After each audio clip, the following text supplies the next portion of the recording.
Hey guys, so this is going to be my final video that I recorded of PvP before the tier system, before the leader system, before all that stuff changed about the game.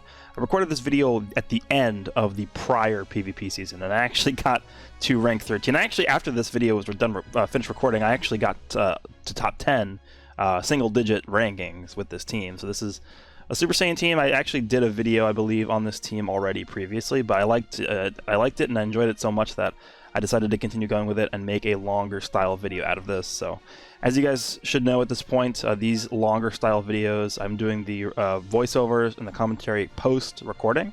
So it is not at the same time as the footage is being recorded. I have a much easier time playing the game without having to worry about doing commentary for it, and I think I'm able to make much better plays and think through my plays a lot better without having to worry about doing commentary, which is why I did it this way. But I mean, this team is pretty self-explanatory. You use the Bardock Super Saiyan buff to power up the Cooler Movie Goku and Revival Gohan.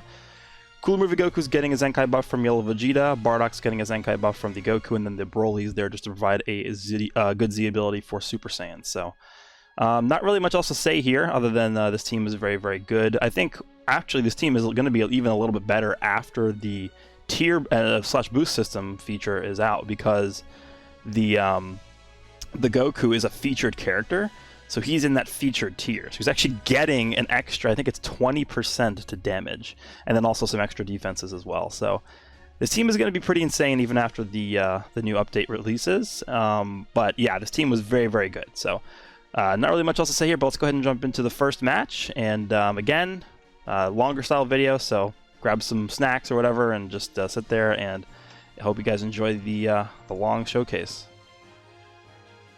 Alright, first matchup against a Planet Namek Saga. I guess technically this game calls it the Frieza Saga team.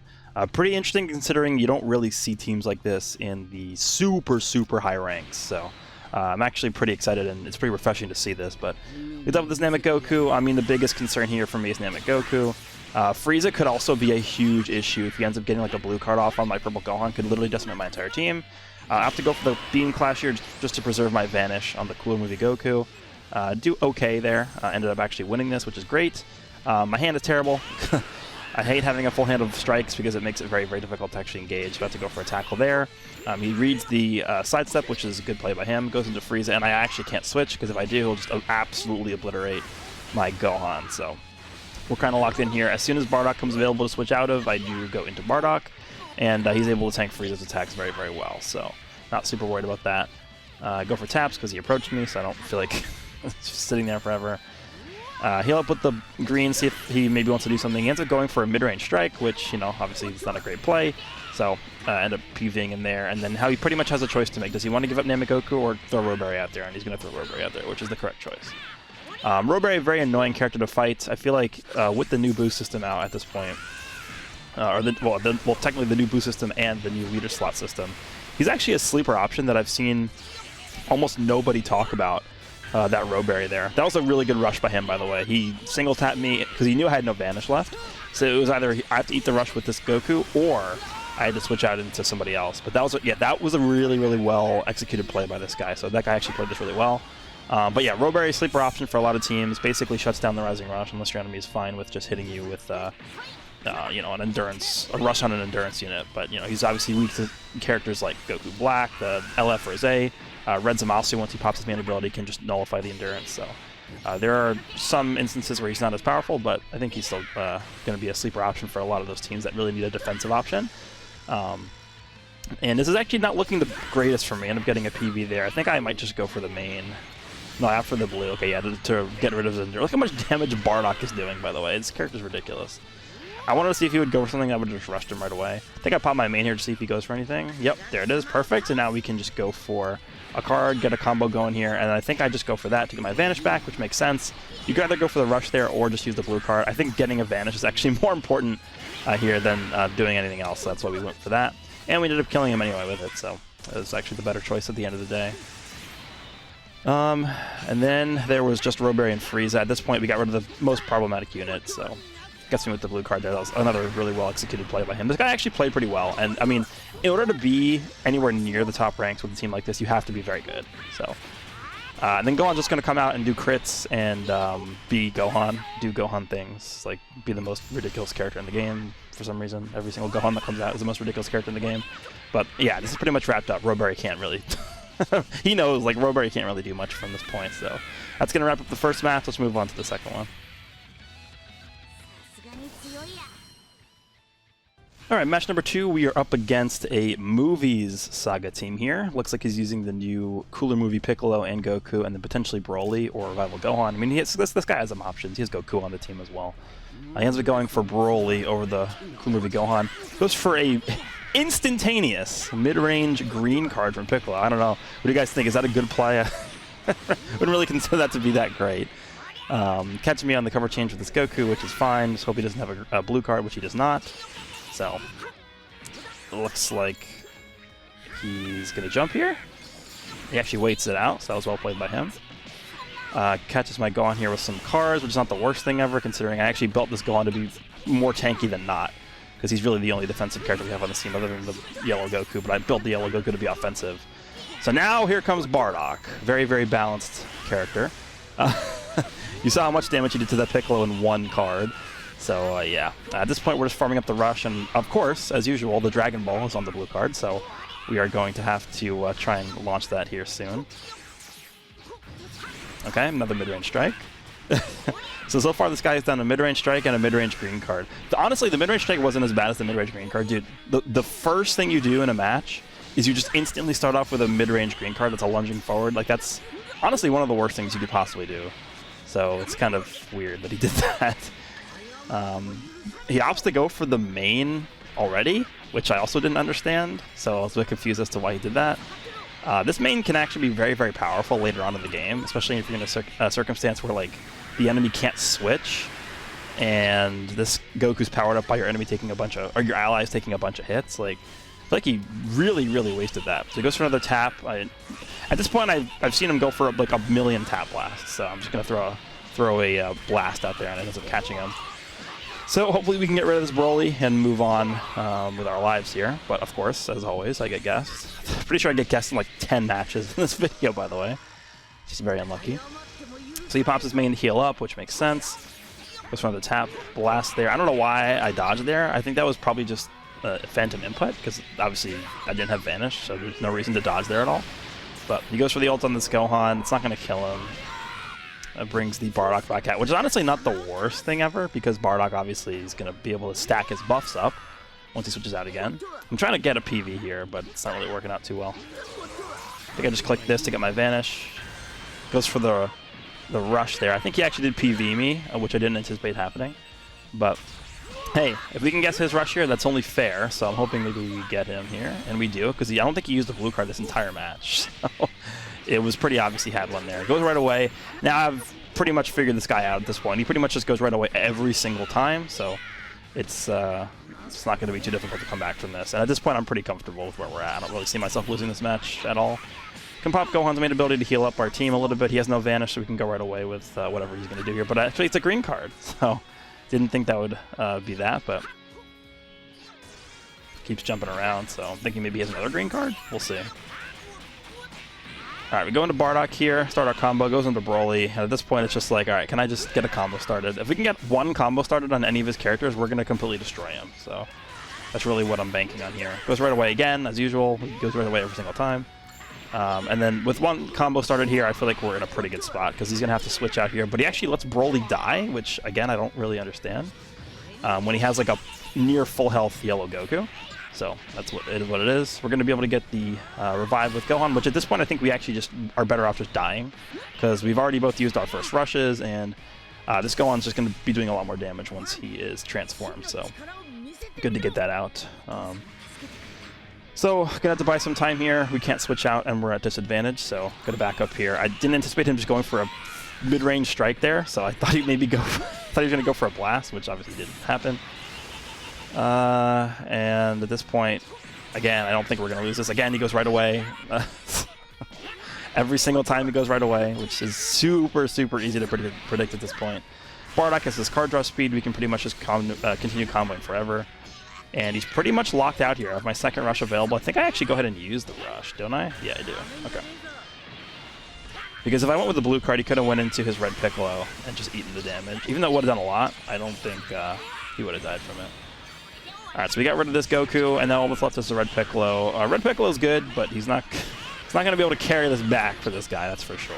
So that's pretty much all she wrote for this one. Probably just going to be going through the motions for the rest of this match here. Got his Vanish out of the way. I think his ultimate, or his main ability gives him his Vanish back. I don't remember if he used it or not. There's his blue card, which is fine. Don't think we'll die to this. No, we don't.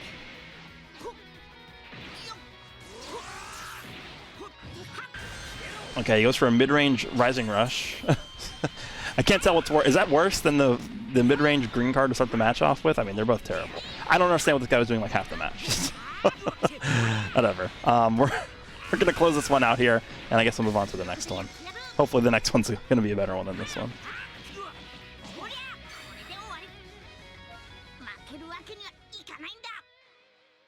Alright, match number 3, we're up against a pretty scary-looking future team. The only thing about this future team is that they're very squishy, right? Even Future Gohan, like, people are very, very high on Future Gohan, the LF Future Gohan. But if you catch him in a combo and you're somehow able to still generate cards in your hand, which, guess what, this Cooler Movie Goku does a very good job of. You can get up to 3 times card draw speed depending on the situation.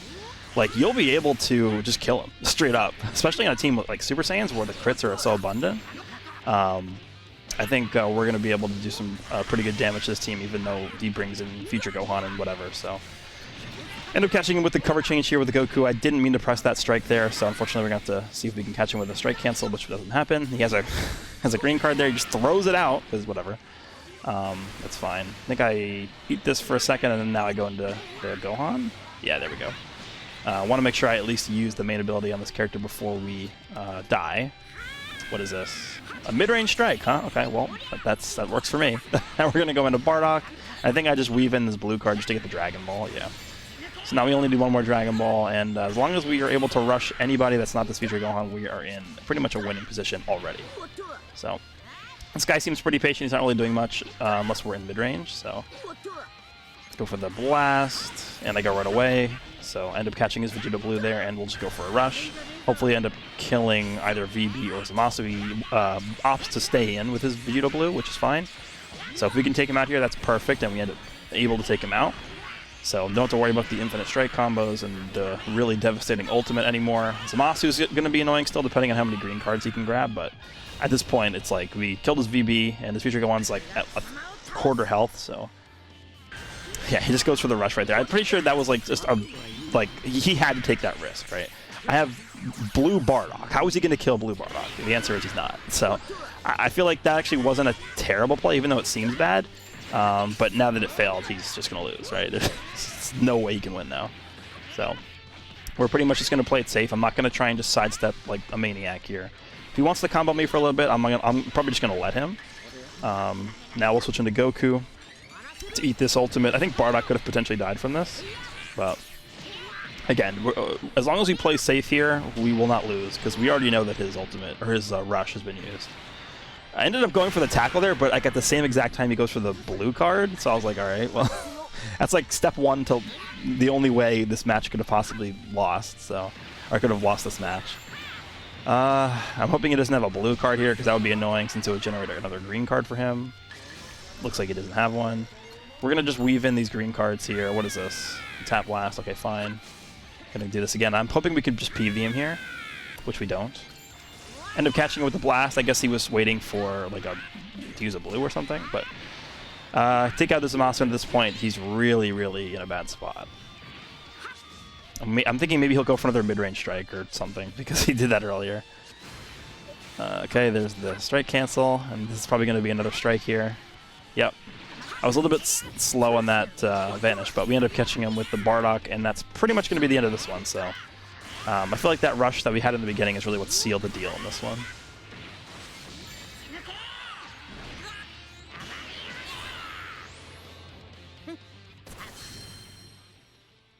Alright, going up against what looks like is going to be a green-green-yellow Saiyan team with Super Saiyan 4 Gogeta, LF Super Saiyan 3, and Angel Vegeta, which is actually a very, very bad matchup for us because it locks out Bardock, and the Vegeta is really not an easy character to play around with the purple Gohan, so yeah, like you just saw right there. So this is going to be a potentially very difficult match. We're going to have to rely a lot on the Cooler Movie Goku to do the work here, so end up catching him there. He waited a good deal, so We know he likes to wait now, so that's good to know. Goku's going to come in and just do a ton of damage. Remember, Goku hasn't really gotten many buffs yet because our allies haven't been hit, and he's still able to do that much damage to a Gogeta that has his damage reduction active still. So that's pretty impressive for that Goku. Ends up going for the mid-range strike there. I'm going to press my main here, see if I can catch him. Okay, get another green card. We're going to use that as well. I think I heard him there. Yeah, so we go for the green card.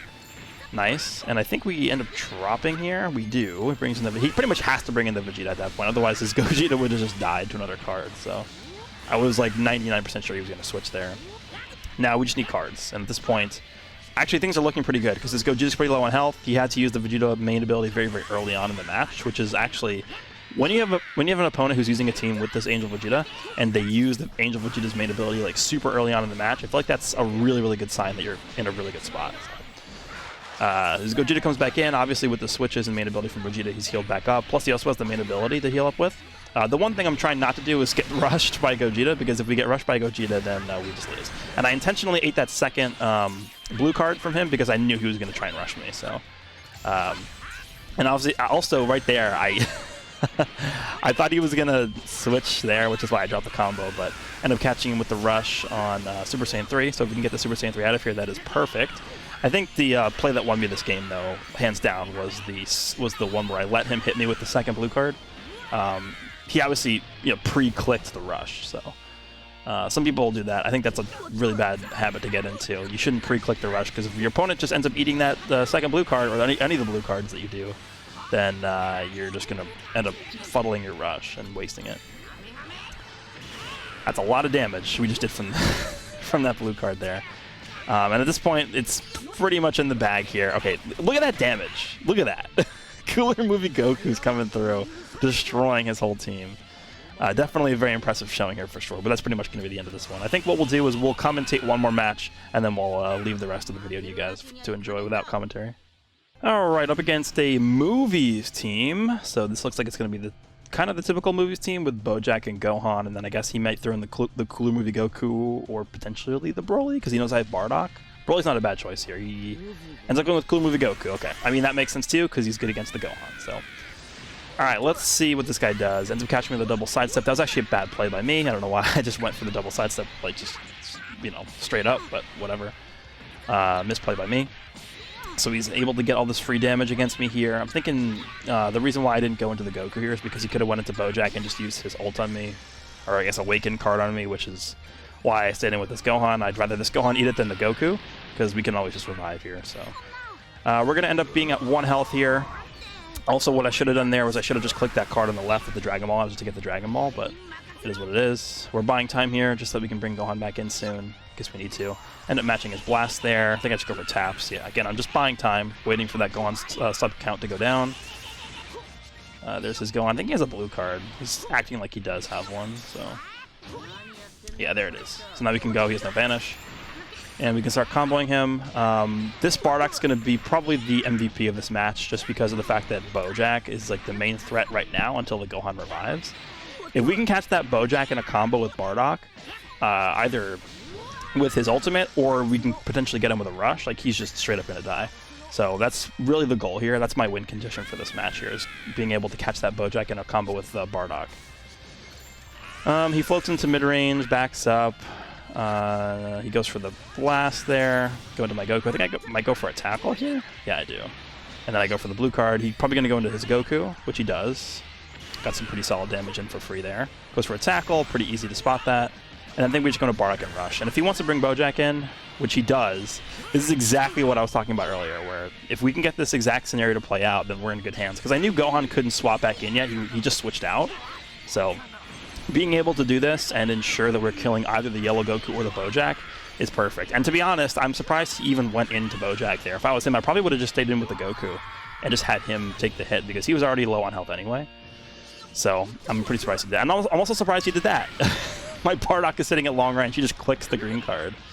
I'm thinking maybe he just forgot what the card does or something, because this is pretty shortly after this Goku released, and maybe this was like his first or second time ever using him or something like that. But I end up trying to get the PV, but he catches me with the green card there. And then here he ends up popping my first life with the Gohan, which again is fine.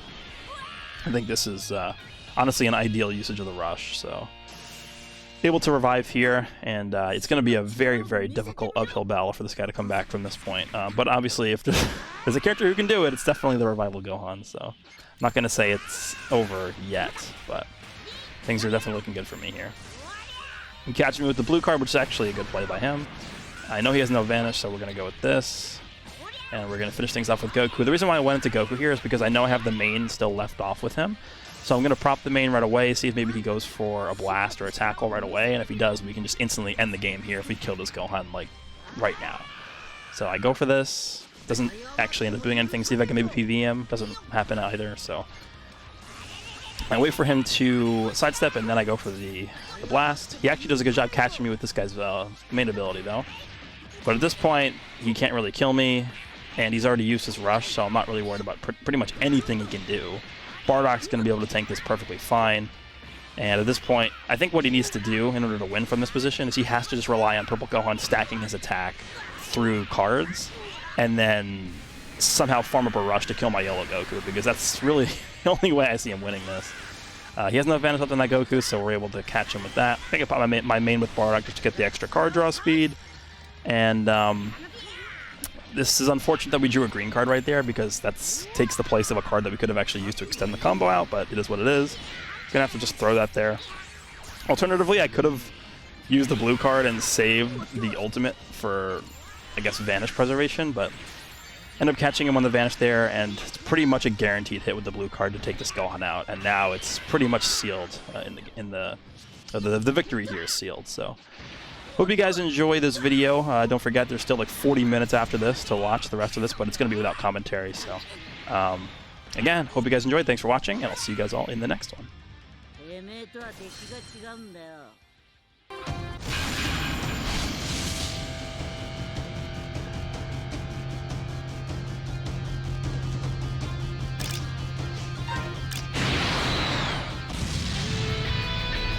イネにも見せてやると思うんだぜ。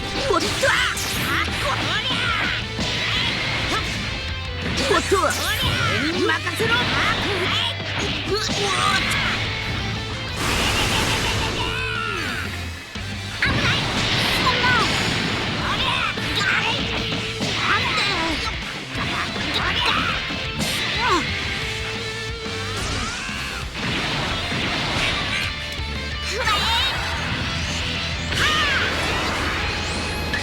終わらせよう。はっ！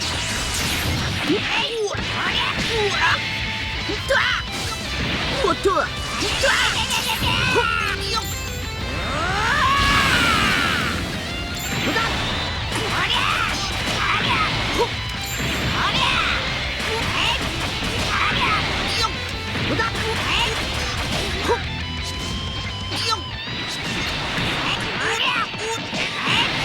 何やってんだ。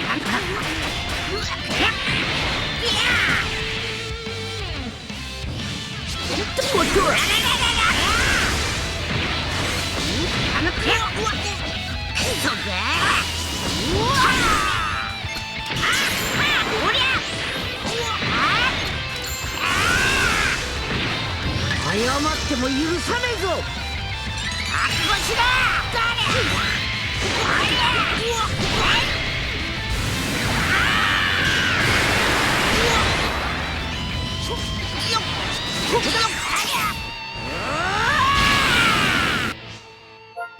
負けるわけにはいかねえんだ。や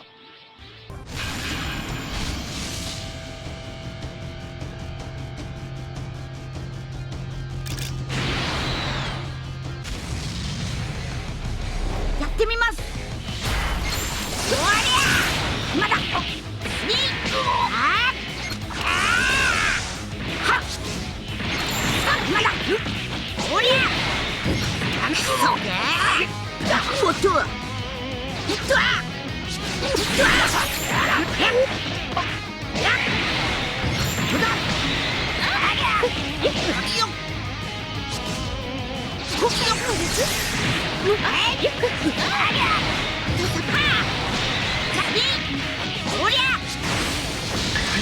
わらせよう。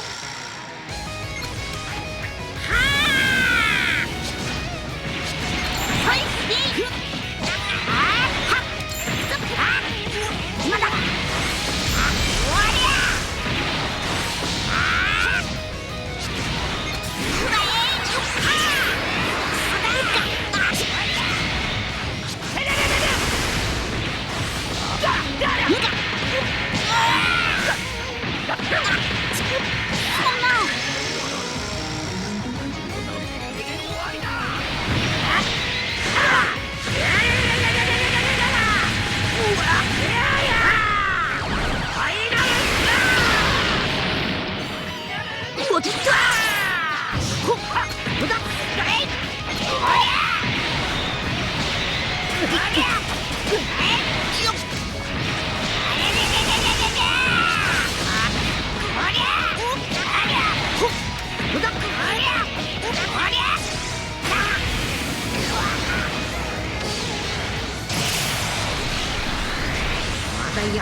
そろそろ終わりにしましょうか。えいはあ、さあどうですはあ、もう下がってろ。えいありゃうわっとこっからが本気と本気の勝負。ほらから行くぞ。いやここだ。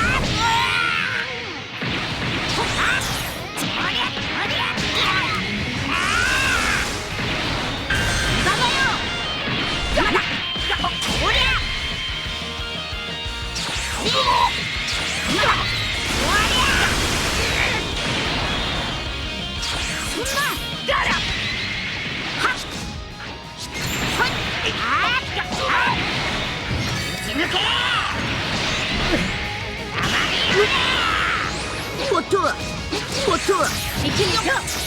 謝っても許さねえぞ。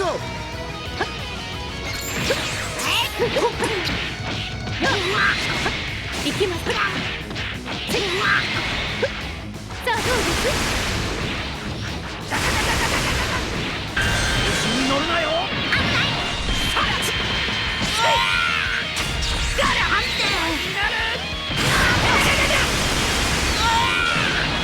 ほらから行くぞ。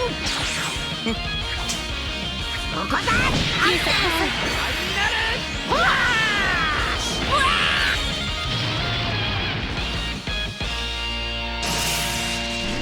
ワン、真の力を見せてみろ。お父さんが助けてくれた。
負けるわけにはいかねえんだ。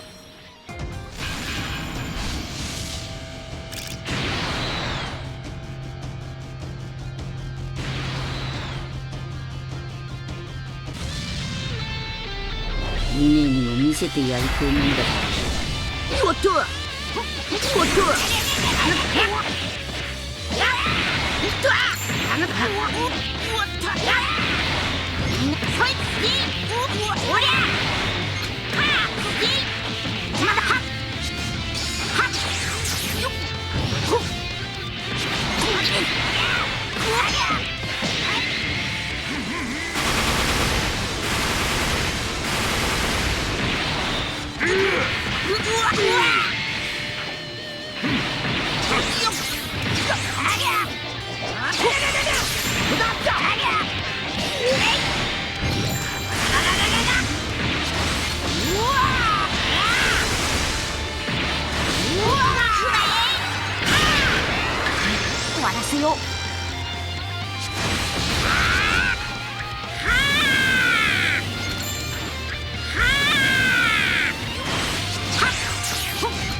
おっとうわ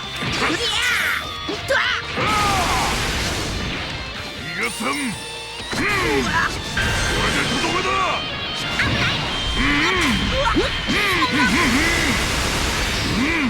赤い。そんなチ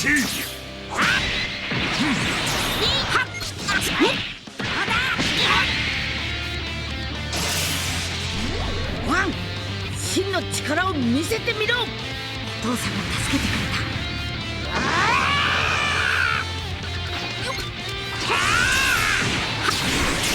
終わりだ。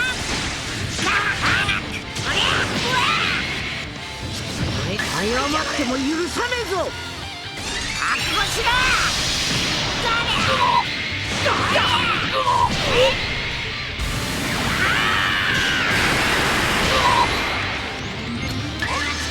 受けるがいい。行くぞ。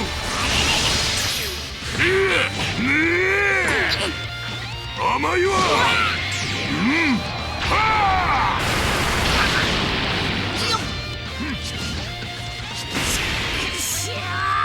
何やってる。うわ俺が貴様を倒す。あこがそうか。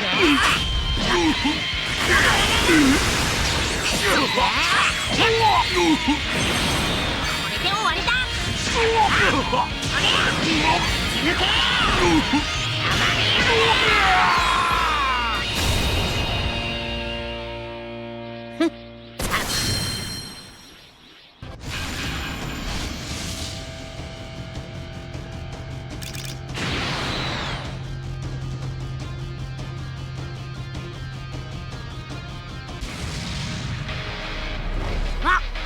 来ますよ。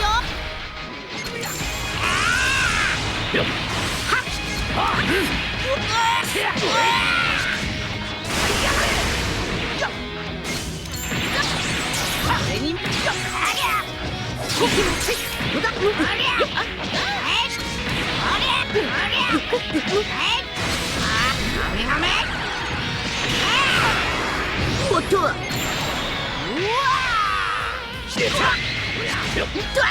おっと。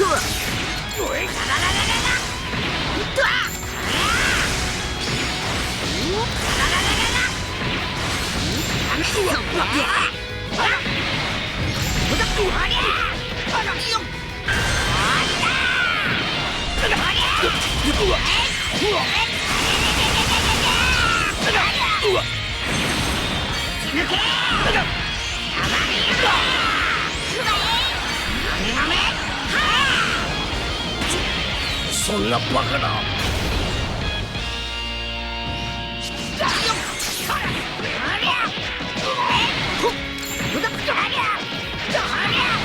謝っても許さねえぞ。覚悟しろ。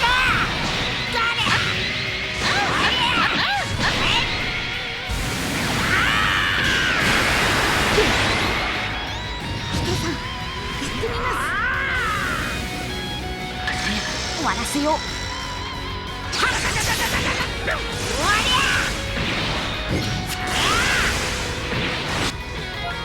てめえとは出来が違うんだよ。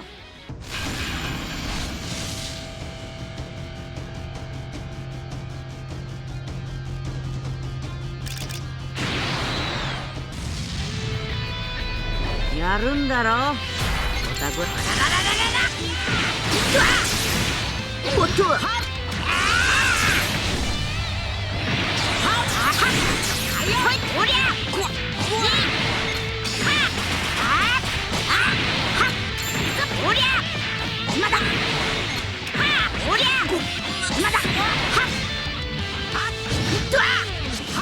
おっと。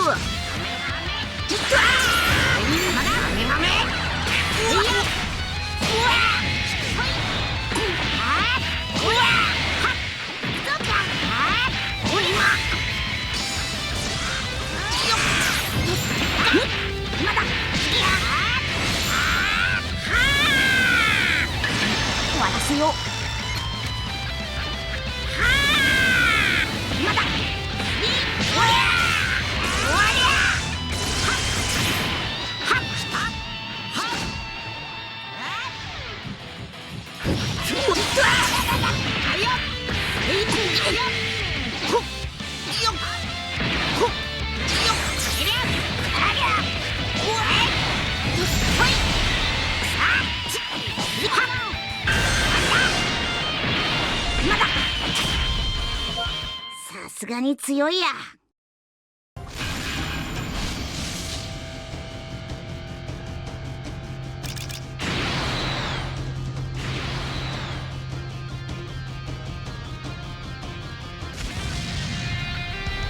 よろしくお願いします。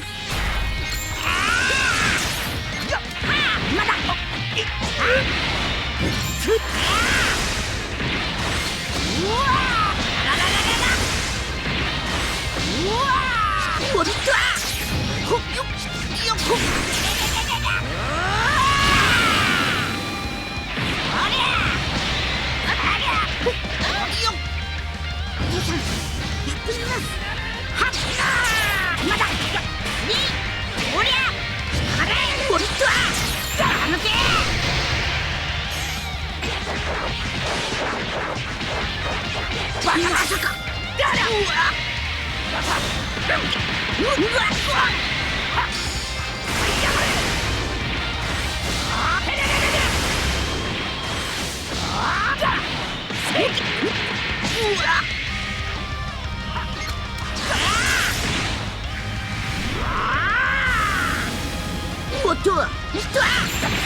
勝負はこれからだ。調子に乗るなよ。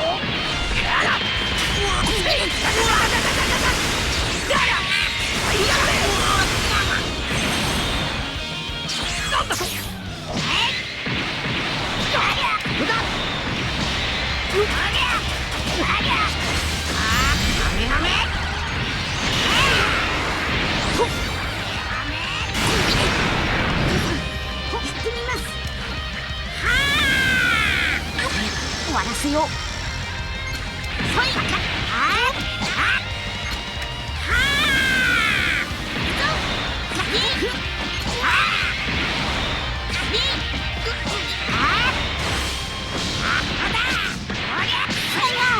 れはお仕置きが必要ですかね。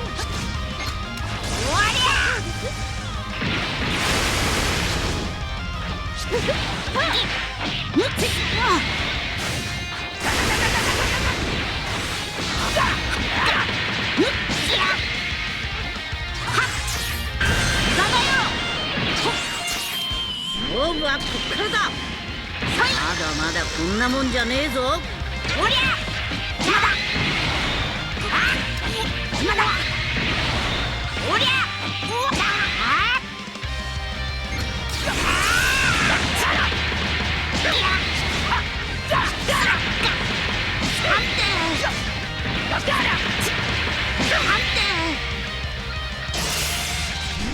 ワン、真の力を見せてみろ。お父さんが助けてくれた。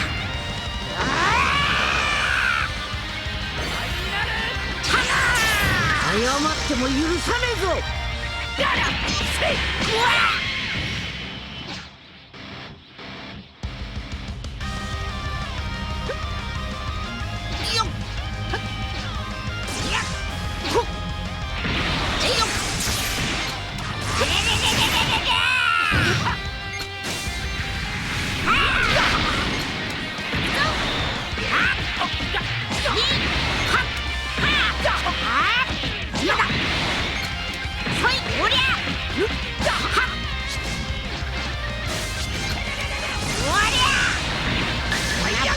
本当の力だ。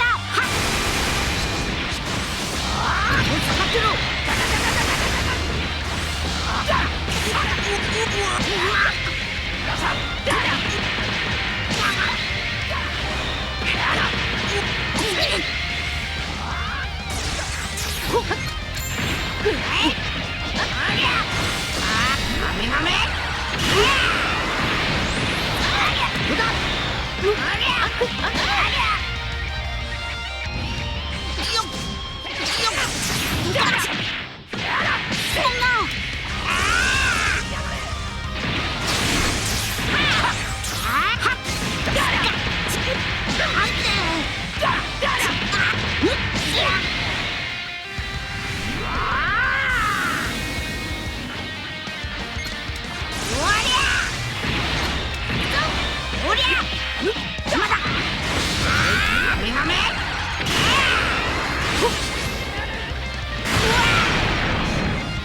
父さん、はっ。そい。おりゃ。邪魔だ。に。あっ。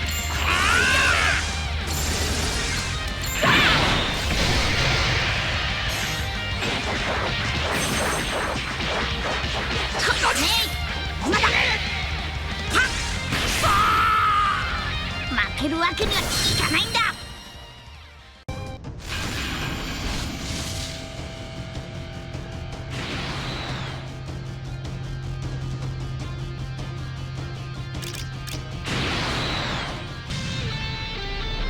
うずがおっと、下がってろ。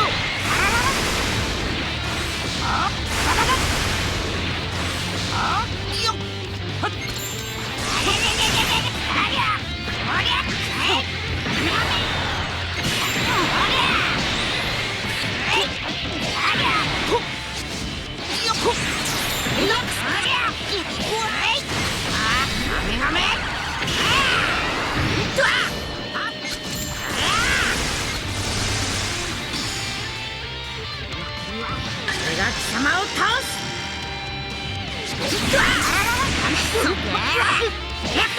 おっと、悪はいいの？おっ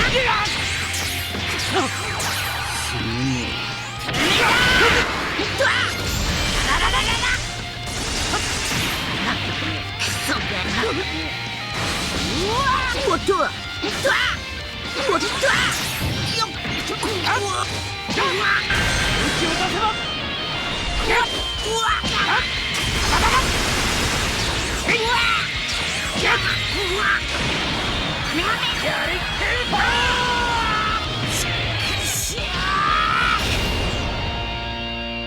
何やってんだ。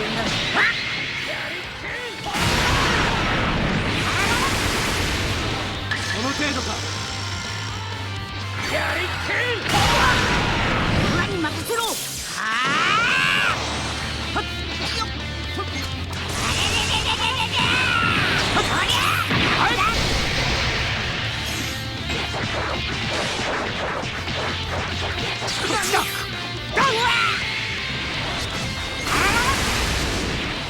俺の力を信じろ。ワン。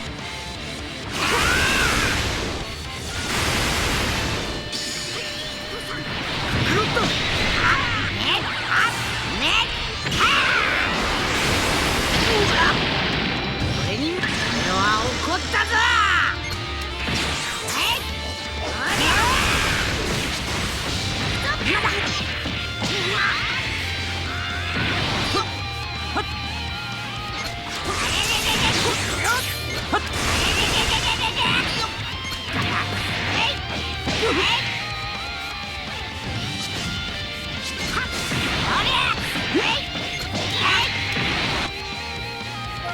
俺の勝ちだ。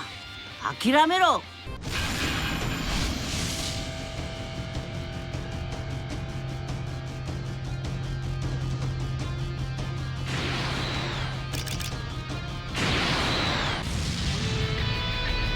王子とやり合うことになる。おっと、おっと、下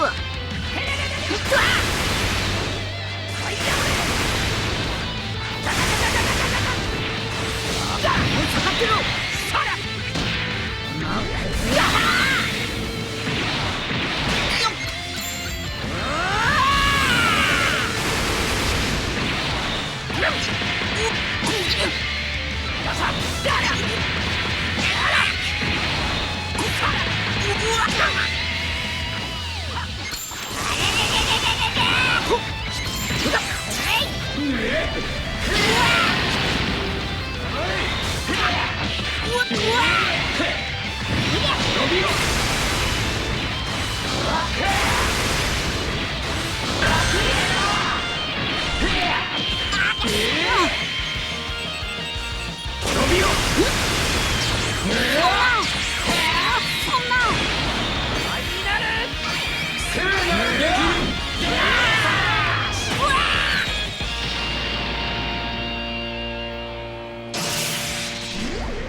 の力を見せてみろ。お父さんが助けてくれた。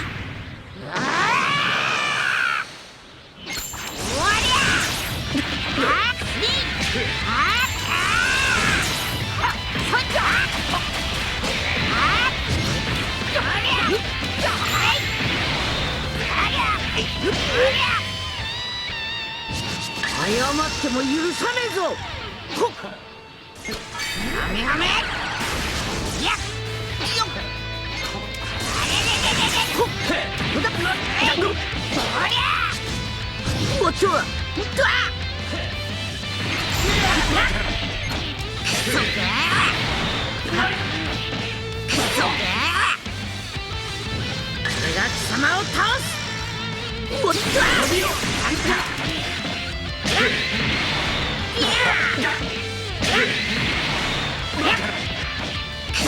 覚悟はいいの？てめえとは出来が違うんだよ。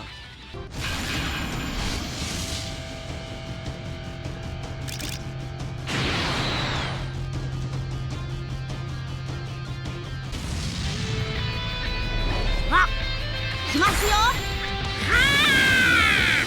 あ、よほい、まだ。はっ、そうだよ。終わりや。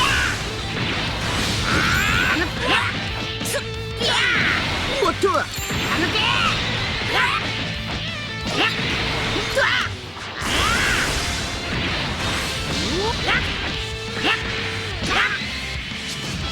おっと。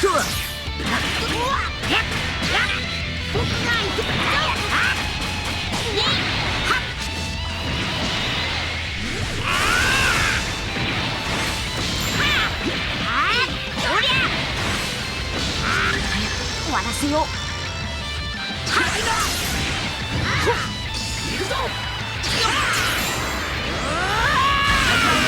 間違えたな。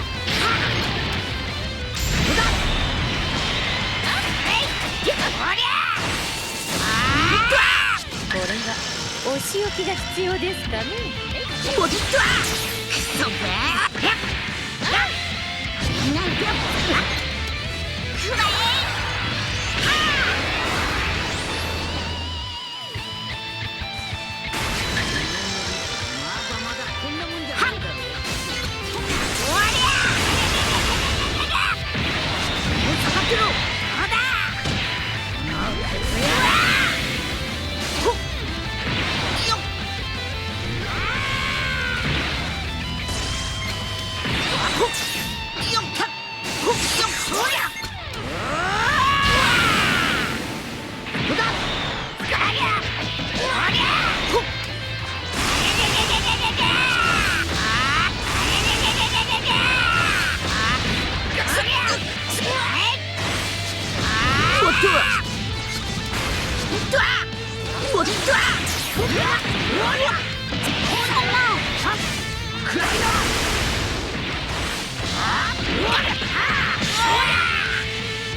やれんぞ。はっ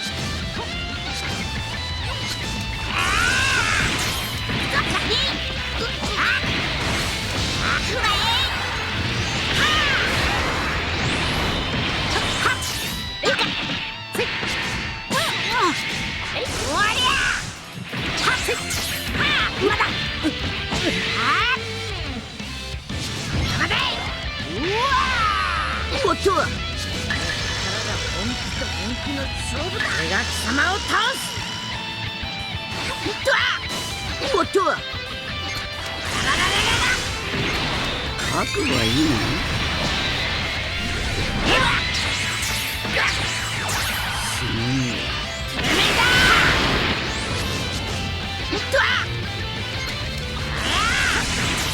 なめんじゃねえぞ。だから行くぞ。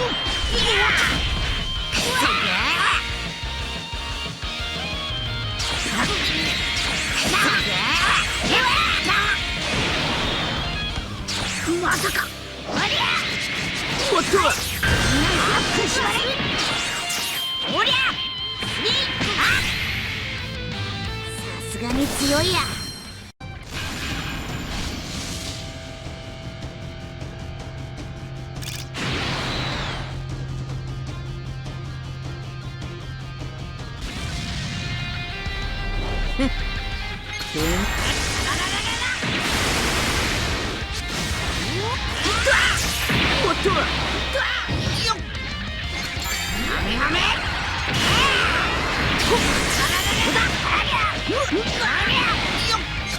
おっと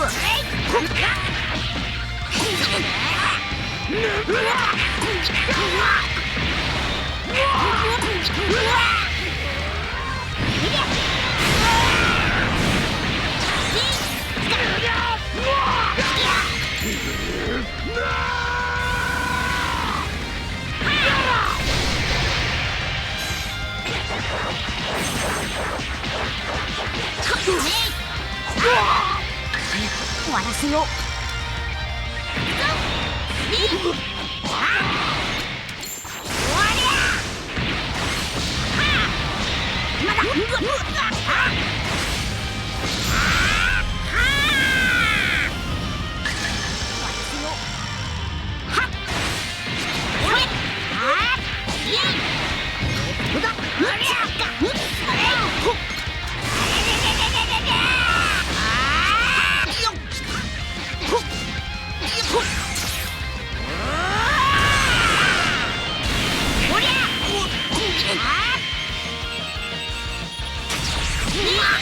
まだ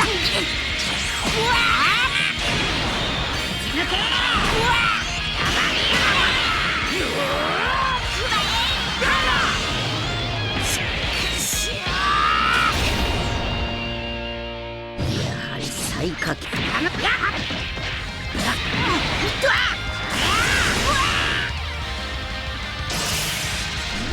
ワン真の力を見せてみろ父さんが助けてくれ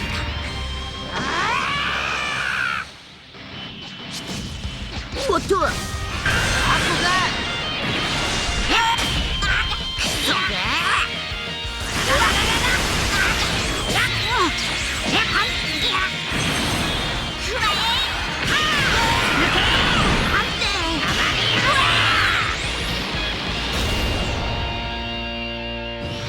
貴様を倒す悪はいいの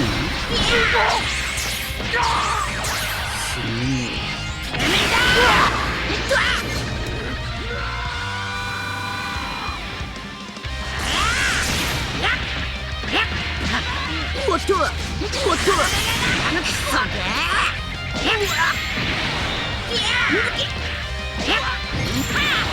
まだ動きおりゃ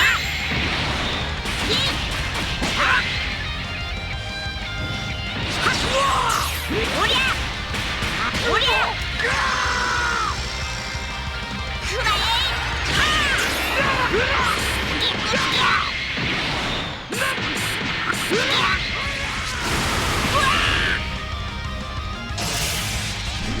えワン真の力を見せてみろ父さんが助けてくれた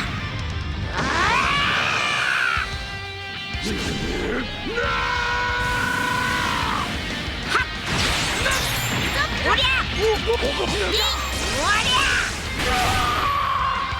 負けるわけにはいかないんだ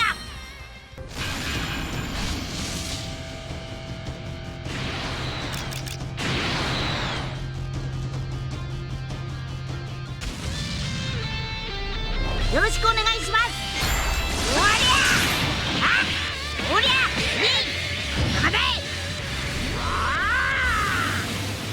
おっとおっと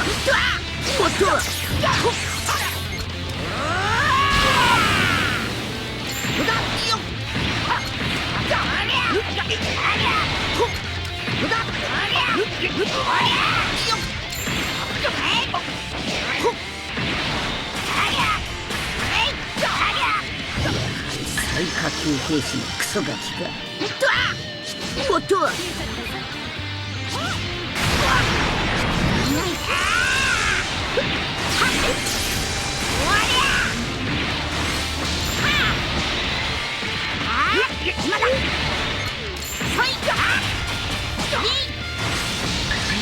わらせよう。俺に任せろ。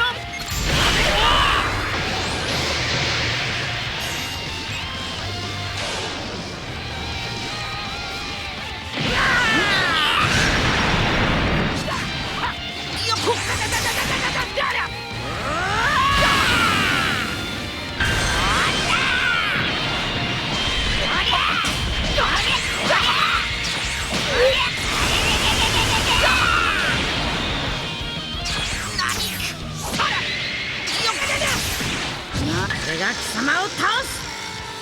そろそろ終わりにしましょうか。僕がまだ言葉にしすぎました。まだおりゃまだ俺に謝っても許さねえぞ。やったわ。うわ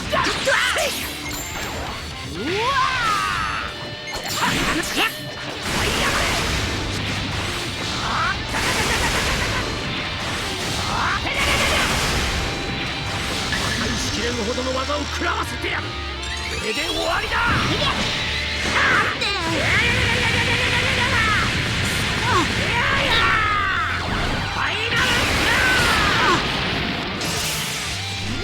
ワン、真の力を見せてみろ。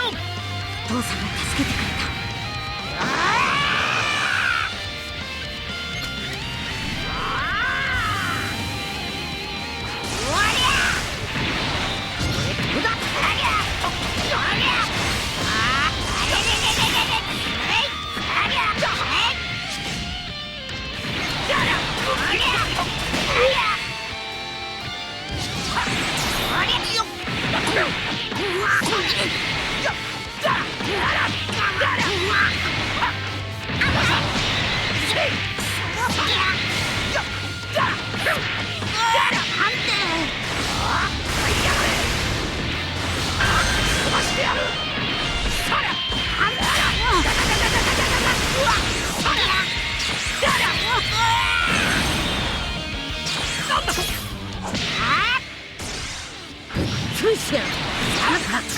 おっと下がっ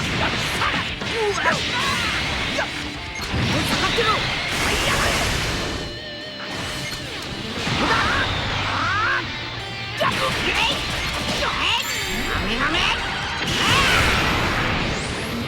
負けるわけにはいかねえんだ。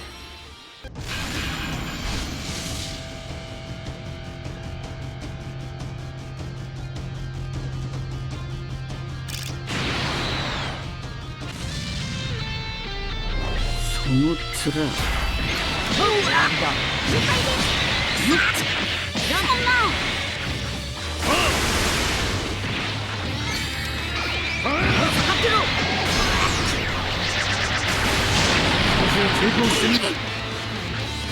面。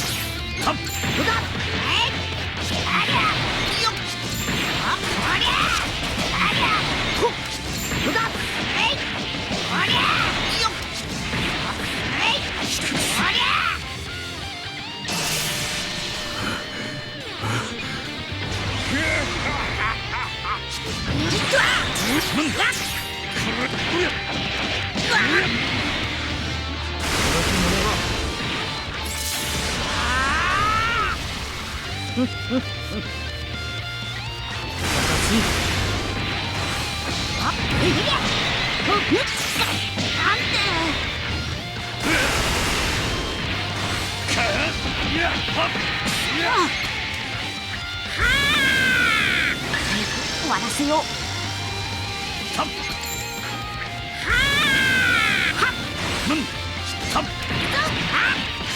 おりゃ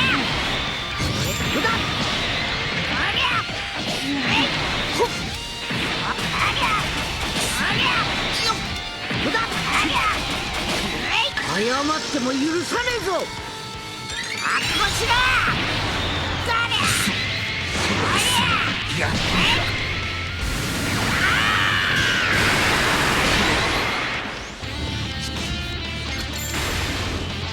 者が最下級兵。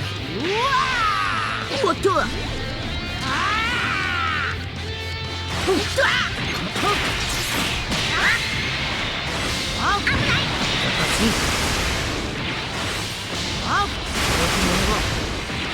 今こそ裁きの時だ。無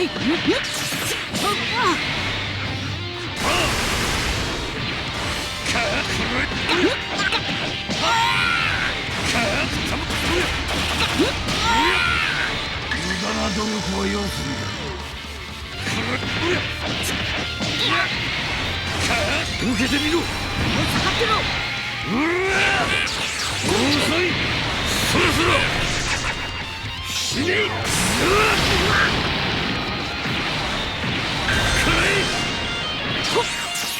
豆豆。これが貴様を倒す。おっと僕がいた。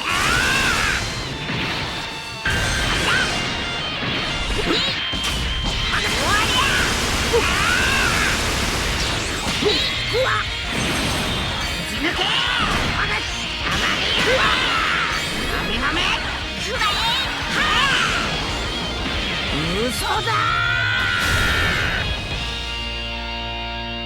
すがに強いや。